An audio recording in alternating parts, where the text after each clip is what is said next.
following program is brought to you by the Ed Snyder Center for Enterprise and Markets at University of Maryland's Robert H. Smith School of Business. Welcome to the Ink Tank. Stay with us to get the inside scoop about technologies that could disrupt and challenge the way you do business. Hello, I'm Christina Elson, and on this edition of the Ink Tank, we'll be discussing the role of government in safeguarding financial transactions from breaches and terrorist acts. We'll also be exploring the role of educators in ensuring that all students have the opportunity to be at the forefront of changing business practices. Talking with me today is Yaya Fanusie.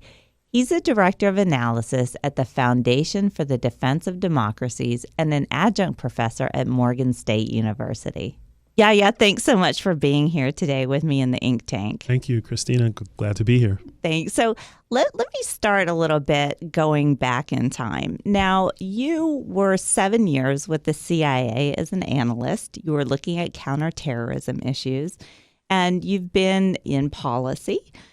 So help us understand a little bit when you first started to see some of these practices that we're talking about today emerging as a concern for the community, the policy community, and the counterterrorism community. Well, I'll have to go back to just the nature of my work. For years, like you referenced, me working for the CIA, I was always an analyst, but also an investigator, someone who was trying to uncover things, right? And so I left government and found myself at the FDD, we call it, Foundation for Defense of Democracies, tasked with working with our center to look at illicit actors. So basically criminals, terrorists, folks who are doing illicit activity and what means they're using to advance those goals. And in 2015, I started working at the center, and a few people would mention Bitcoin. Because I was looking at illicit finance, and people said, oh, well, Bitcoin is something that, cyber criminals are using and hackers. And people talked about terrorists using Bitcoin. And there were a few reports about ISIS using Bitcoin. And back in 2015, I was new to this whole world of fintech. I knew nothing about cryptocurrencies. But the researcher in me said, okay, terrorists are using Bitcoin. Let me figure out what they're doing. Let me track them. Let me investigate. And it was always very difficult to substantiate these claims of ISIS using Bitcoin. People would say it, but then when I would try to find the sourcing, corroborate it as an outside open source researcher, I couldn't find out. I couldn't verify it. But it was sort of stood in the back of my mind that this was a potential concern.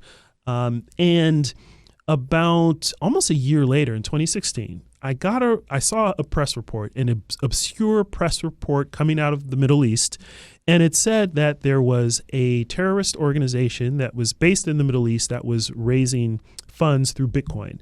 And when I first saw it, I said, yeah, okay, this sounds like another one of those press stories. Maybe it's hearsay. Let's look into it. And I decided to look into it. I actually had a bunch of interns, or a few interns. I wish I had a bunch. And I said, let's check out this press report. Let's see if this group is actually raising Bitcoin. Let's see what we can find out. The group was on Twitter. They had a Twitter account. They had infographics, and they saw something I had never seen before. They were soliciting funds, and in their graphic, they actually had a QR code. And the QR code, once you scanned it, and we could do this, it went directly to blockchain.info, which is a site that linked to the Bitcoin address with that QR code, and we could actually see what was in the address, or like an account. So that was the first time that I ever had the opportunity to look at something. It was a verified terrorist group, a media outlet, and we were actually able to look at the transactions, study them, see how much they had raised. And that was the beginning of me looking at blockchain technology and how illicit actors could use it. Doesn't mean that that's the only way it's going to be used, but that was the beginning. Yeah, so that's fascinating because the technology, even a couple years ago, it's moving so fast now. And there's so many new applications for it and so many people looking at ways to modify it to make it more useful for every industry, including the nefarious ones that we're going to be talking about. So what are some of the things that we need to be thinking about or that you're seeing even a couple of years on in terms of how it's progressing, how it's being used more and more? Yeah, well, so the first thing is that criminals are often early adopters of technology, right?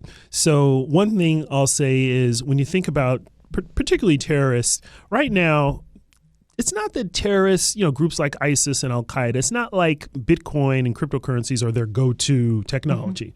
What we're seeing is experimentation. We're seeing campaigns here and there that we discover where they're actually trying things out. They're putting up a Bitcoin address, and then if they don't get a lot of funding, then they're trying to tell their followers how to find Bitcoin. They're trying to teach people. Then they're branching out into different types of coins, different coins besides Bitcoin.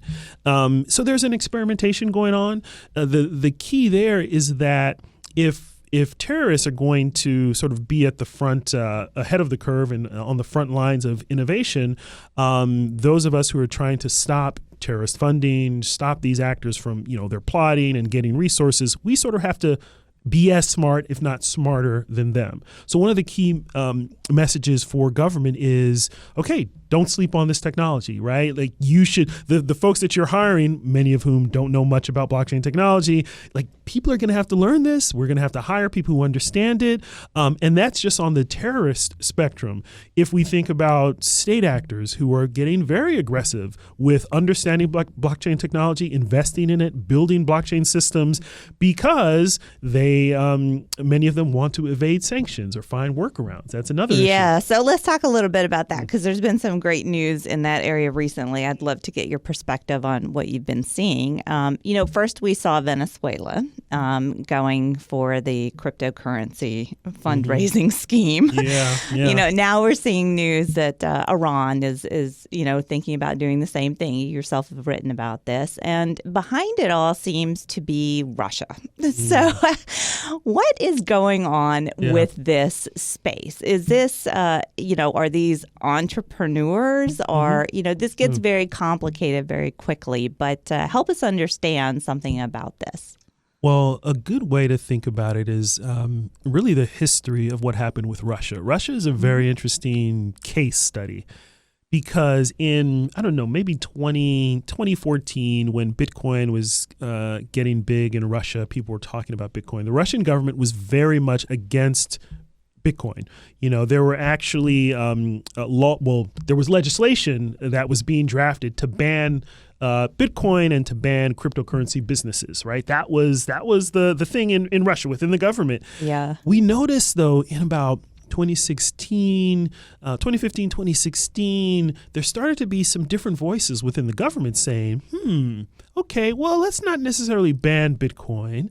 And you know what? This technology could be very useful because many Russian banks are sanctioned by the U.S. and the EU for Crimea and some other things. And so because Russian banks are under sanctions, it makes it difficult for them to receive capital and for them to transact as they would if there weren't sanctions. So we actually started to hear Russian officials say, we should use this blockchain technology so that we could evade sanctions. So that basically what they're saying is so that we can start transacting with the world in a way where we're unencumbered by sanctions restrictions. And Russia took the first step, I think, to start investing in blockchain technology. They're doing a lot of pilot programs, and it's not just within the banks. There, other parts of their government are looking at integrating blockchain technology. And in essence, technology is good. Innovation is good. I mean, we're seeing this around the world, right? Everyone is looking into blockchain technology. Not a bad thing at all. But what is interesting is that Russia is trying to work with others, I'd say, let me back up. If I say, think about Facebook. If Facebook is the biggest social media company, and if I say, you know what, I want to create my own social network. I don't like Facebook, so I'm going to create my own Yaya Facebook. I can do that. It's very easy, but it's not going to be anything unless I get other people to join it, right? Other people to join the network for it to really work. And it's similar with blockchain technology. A country can say, I want to create a blockchain technology so that my banks can do business.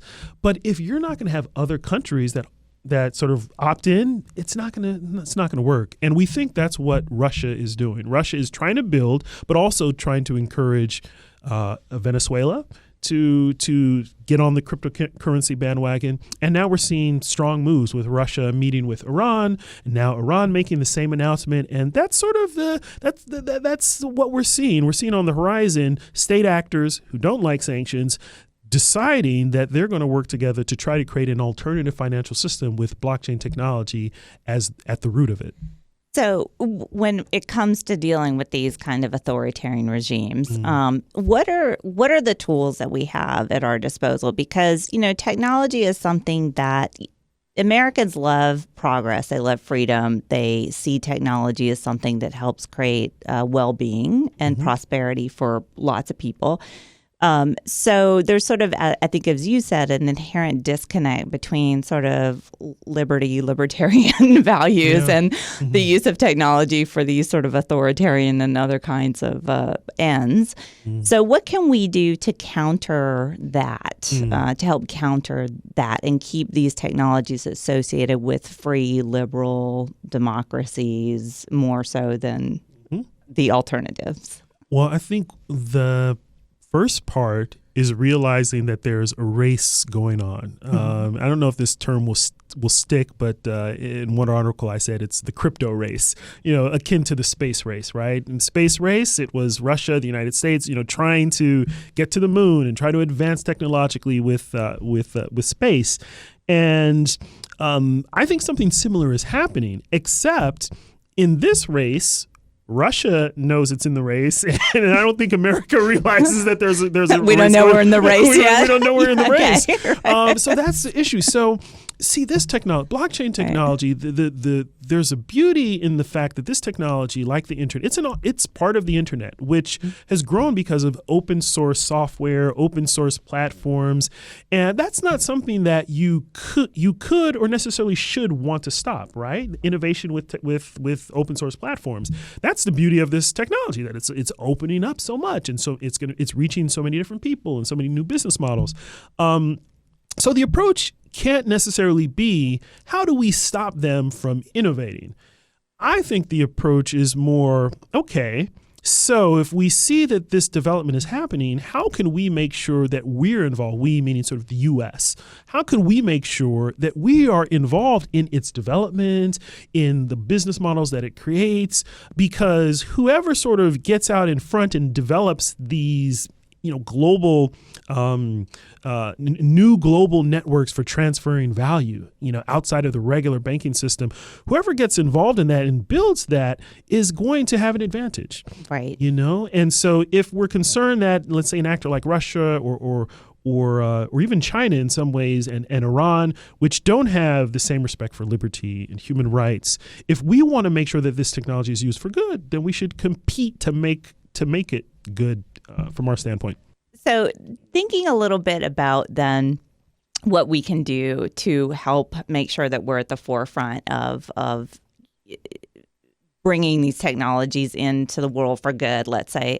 What are some of the tools that we have at our disposal to do that? So, and also let's talk a little bit about the business community, because the business community clearly has a role in this. So when we see companies that are entrepreneurial or entrepreneurs even in the U.S. who are looking for opportunities to be in these emerging technology spaces, how should we, make sure that they're helping them understand how to do the right thing, let's say? Yeah. So I think part of it is we have to bridge this gap between the tech space and the financial space. Now, everyone, when they think of how blockchain technology is doing so much, they think about, that's fintech, that's the financial sector.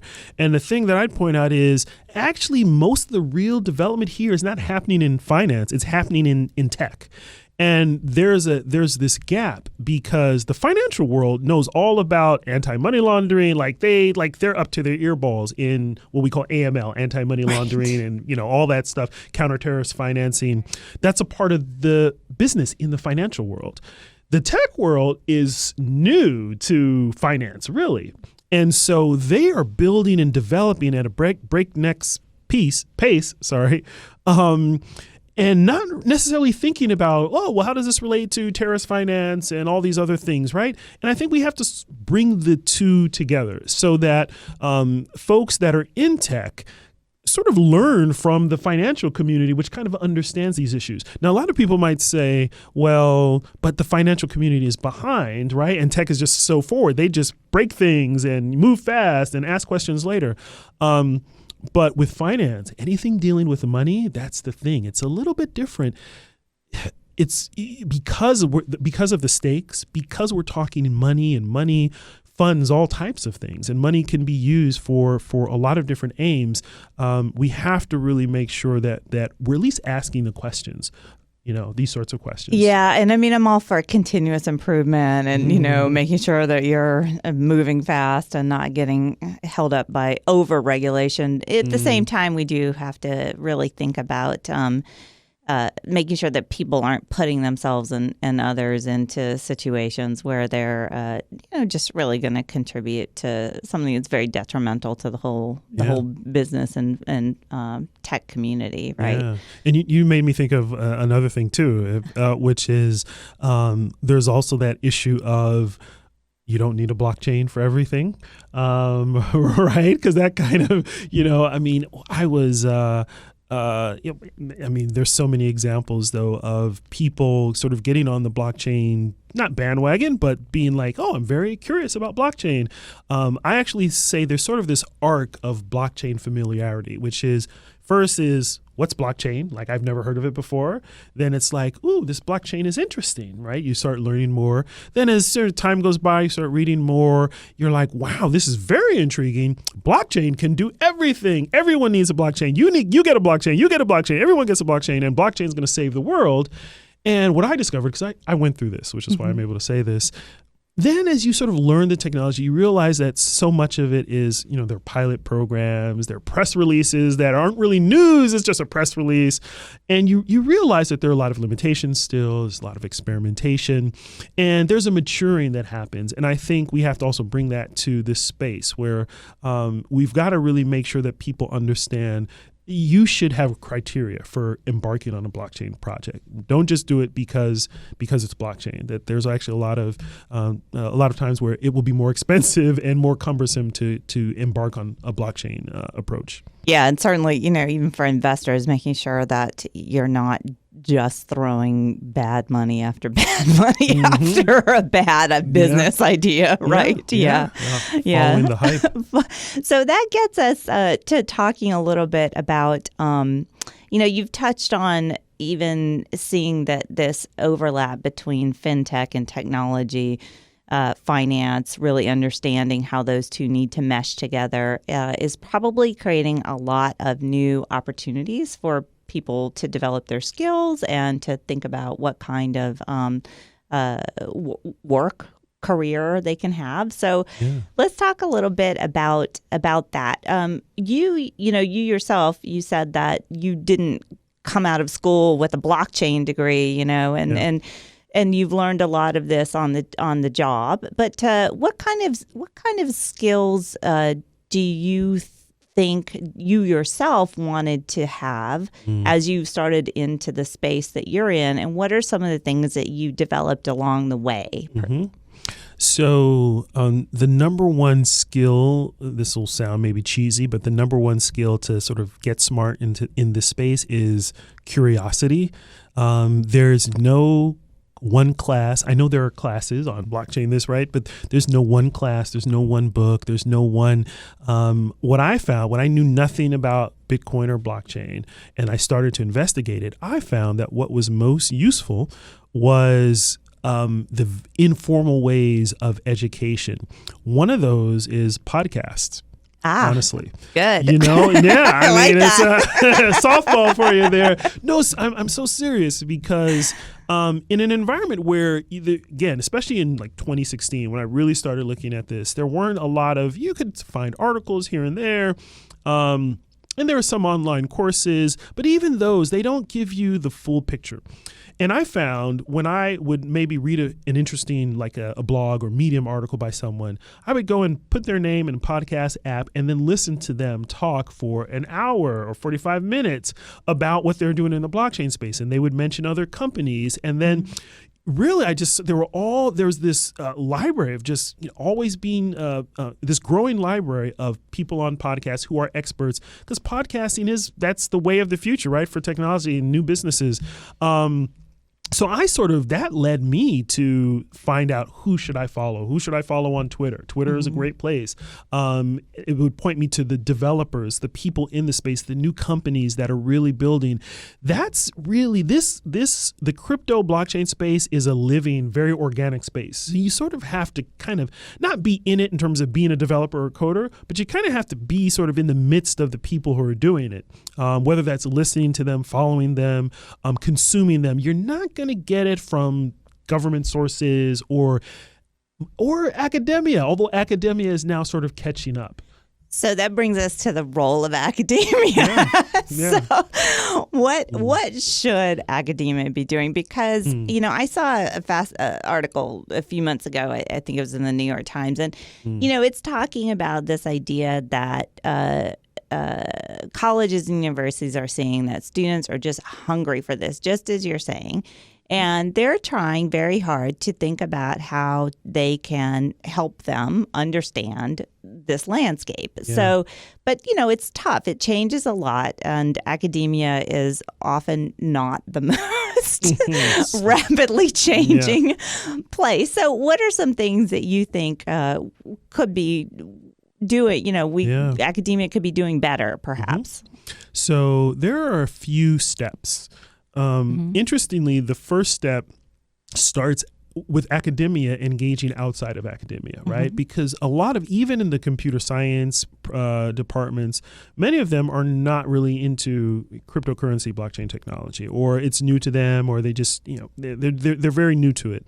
So the first step is having people either in industry or who know the technology engage the departments, the computer science departments, the business school departments. And that's one of the things that I found to be helpful. If you can actually go to, I've had conversations with folks in higher ed who I brought up blockchain technology, cryptocurrencies, and they responded with, what is that? And so we had to have a conversation about, well, this is what blockchain is. And this is, and I remember having this conversation last year before the price rise of cryptocurrencies. And they were like, oh, this is interesting, blockchain. And then as the months went by, then the price started going up and they're hearing it all around them. Yeah. So, one, getting people on campus, guest lectures. The thing is, you're right. The students they're on it. Most campuses now have some sort of blockchain club, cryptocurrency club, and that's good. That's going to happen. That's going to develop. But I think for academia to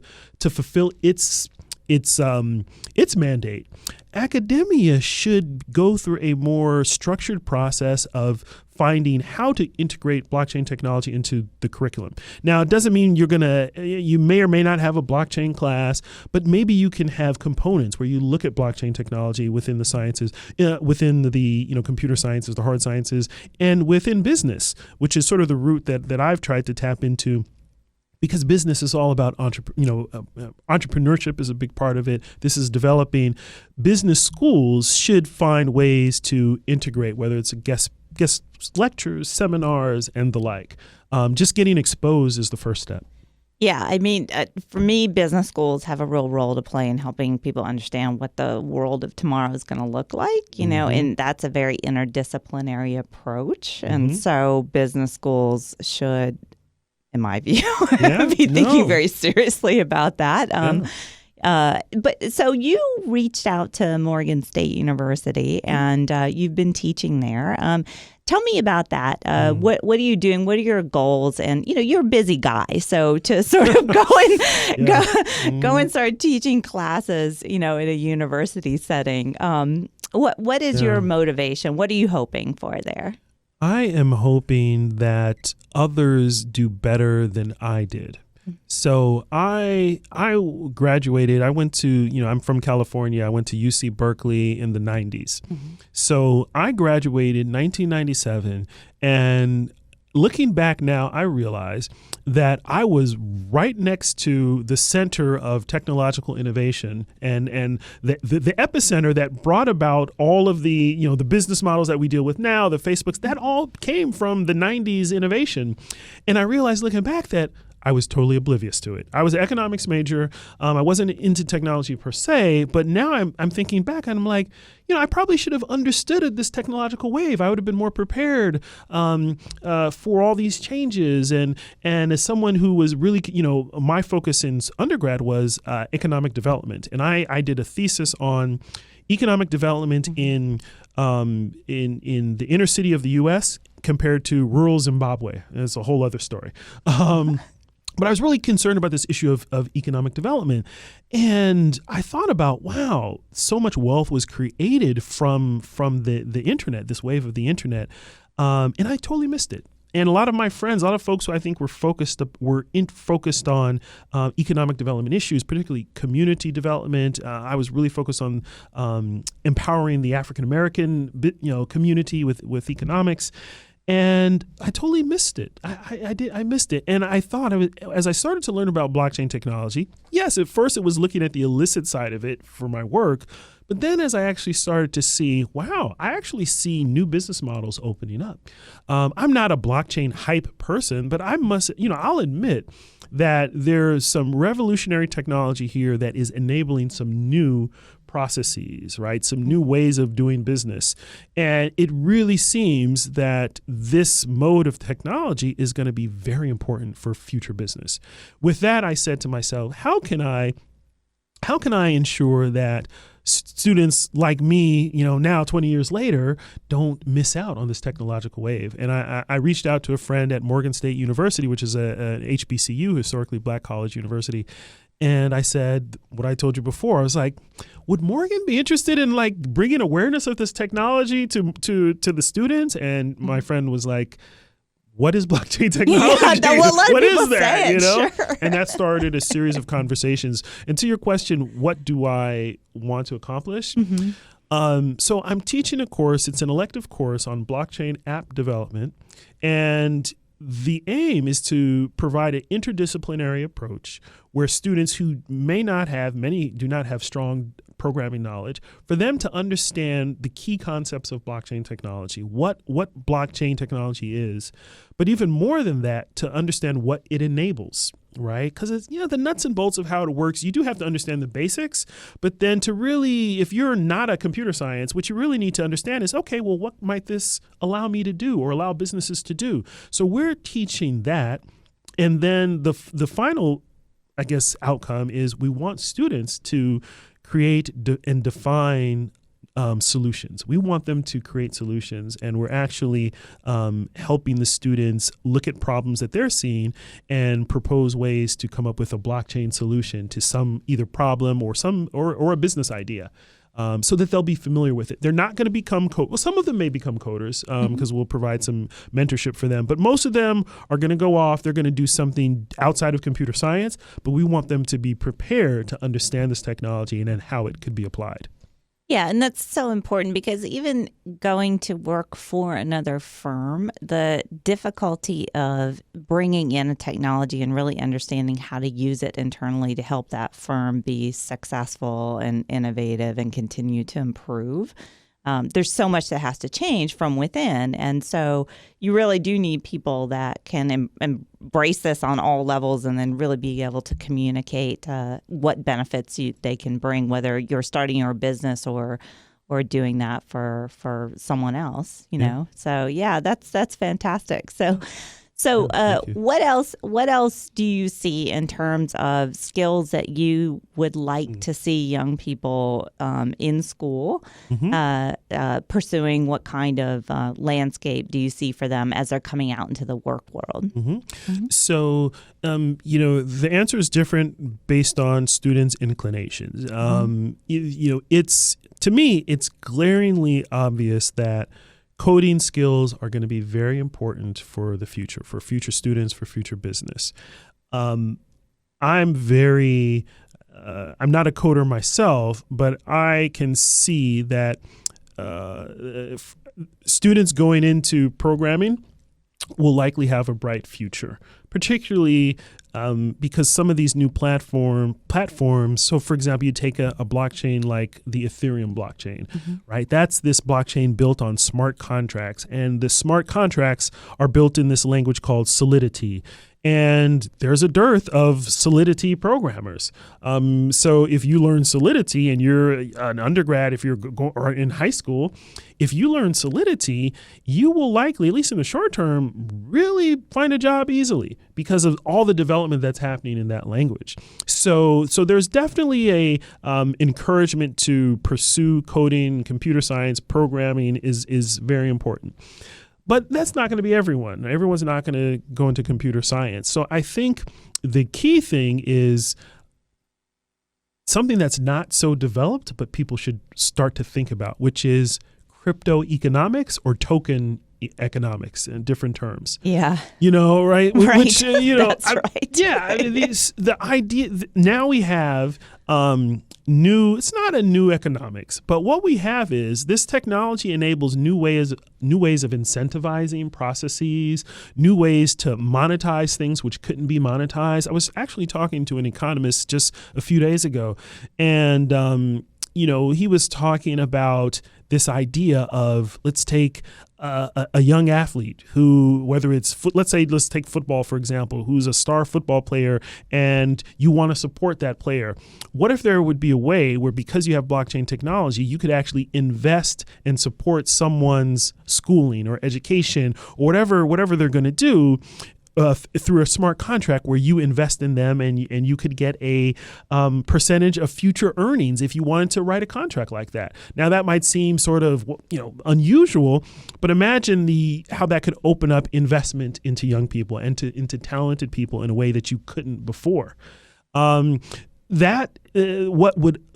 undergirds that is this idea of using a token to incentivize new processes and new behavior. So crypto economics, I don't know if that term is going to last, but this idea of looking at cryptocurrency incentives is going to be important for future business, I think. Yeah, no, I think that's just very insightful. Thank you so much for sharing that, because I do think that, right now we're seeing a lot of games, but to think about moving beyond crypto kitties into actually, helping artists, athletes, art, whoever, musicians sort of think about how to navigate, and have a bright, successful future. I mean, that's really cool. So, yeah. So, okay. So here's a question for you. I like to ask all my guests to fill in the blank. So, okay. Fill in the blank. Yeah. So, in 20 years, because of blockchain, the biggest change in my day-to-day life will be